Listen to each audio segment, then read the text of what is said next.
25 orang terkonfirmasi positif COVID-19 dan masuk dalam klaster baru dari restoran dan fasilitas kesehatan.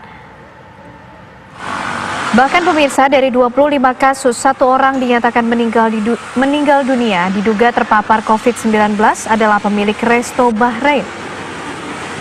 Dari klaster resto dan rumah sakit, 1 orang pemilik restoran meninggal dunia diduga karena terpapar virus corona. Sementara pasien lainnya masih dalam perawatan di Rumah Sakit Umum Daerah Kota Bogor dan menjalani isolasi mandiri. Sebelumnya, klaster resto Bahrain terungkap saat pemilik Bahrain mengalami sakit. Setelah menjalani tes swab, hasilnya positif COVID-19. Sementara klaster Rumah Sakit Azra ada 9 orang positif termasuk petugas parkir dan juga petugas keamanan.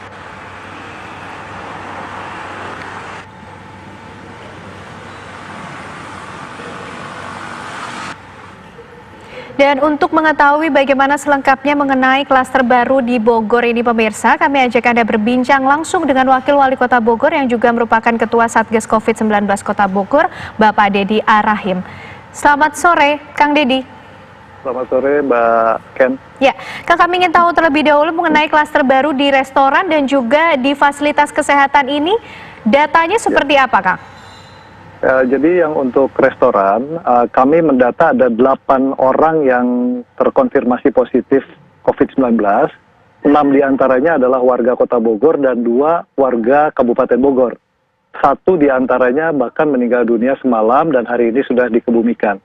Sementara untuk klaster fasilitas kesehatan, ada 10 yang terpapar. 8 diantaranya adalah warga Kota Bogor dan 2 warga Kabupaten Bogor. Oleh karena itu kami memang sedang melakukan koordinasi dengan Dinas Kesehatan Provinsi Jawa Barat, mengingat fasilitas kesehatan ini merupakan rujukan COVID-19 dari provinsi. Jadi mudah-mudahan dalam waktu dekat kami bisa lakukan koordinasi tentang langkah-langkah apa yang akan diambil dalam rangka mengantisipasi adanya pertambahan jumlah terkonfirmasi positif apabila tidak kita lakukan pencegahan lebih awal.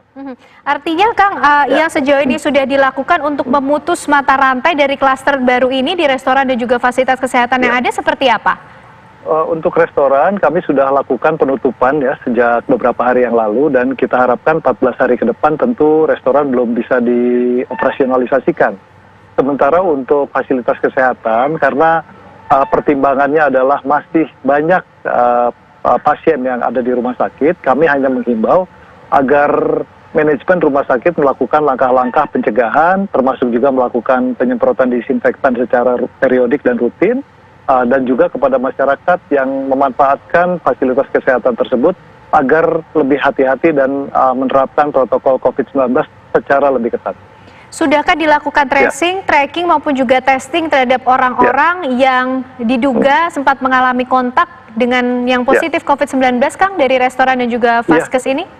Dari restoran, untuk sementara kami sudah melakukan pemetaan ada 17 orang yang masih kita lakukan rapid swab, swab test, dan hasilnya akan kita peroleh dalam 1-2 hari ke depan.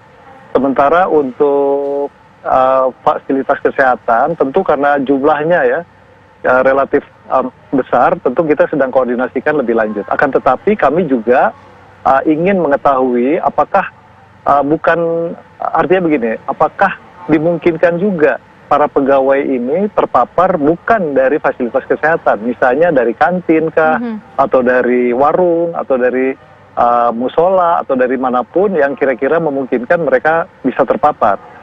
Untuk yang restoran, kami juga sedang memetakan terkait dengan kegiatan-kegiatan apa yang sudah pernah dilakukan di restoran tersebut, yang salah satunya adalah resepsi pernikahan. Jadi beberapa waktu yang lalu dari data ternyata ada resepsi pernikahan di restoran tersebut dan kita harus lakukan upaya pelacakan lebih lanjut karena bisa jadi awal atau asal muasal dari pemaparan ini berasal dari kegiatan tersebut. Kang, lalu saat ini kondisinya dari para pasien yang sudah dinyatakan positif COVID-19 dan juga bagaimana penanganan terhadap orang-orang yang masuk dalam kontak tracing ini seperti apa, Kang? Ya, tentu yang bergejala kami sudah arahkan untuk dapat dilakukan perawatan di rumah sakit umum daerah atau rumah sakit rujukan lainnya yang ada di Kota Bogor. Untuk mereka yang tidak bergejala dapat dilakukan semacam isolasi mandiri di kediaman masing-masing dengan catatan mendapatkan rekomendasi dari tim deteksi COVID wilayah apakah memungkinkan kediamannya dilakukan isolasi mandiri.